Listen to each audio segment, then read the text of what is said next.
Everyone, তো আজকে আমরা সবাই মিলে যাচ্ছি নৈহাটি। আর এই ঘড়িটা আমার বাপি আমাকে গিফট করেছিল, তো পরা হয়নি, তো ভাবলাম আজকে পরি।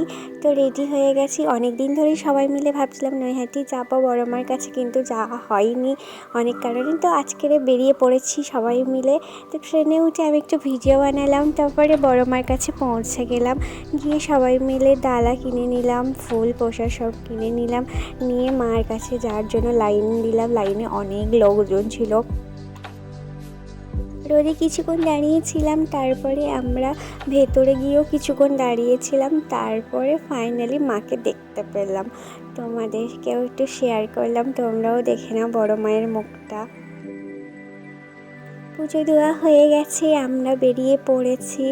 আর খুব গরম ছিল, তো আমি বাইরে গিয়ে একটু ফটোশ্যুট করে নিলাম, ভিডিও করে নিলাম। তারপরে আমি আমার ফেভারিট আইসক্রিম আমুলের খেয়ে নিলাম। খাওয়ার পরে আমরা সবাই মিলে বাড়ি যাওয়ার জন্য রওনা হয়েছিলাম।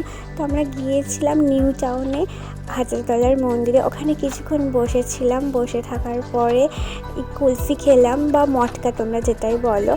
তো আমার এটা খুব ফেভারিট, আর আইসক্রিম খেতে আমি খুব ভালোবাসি।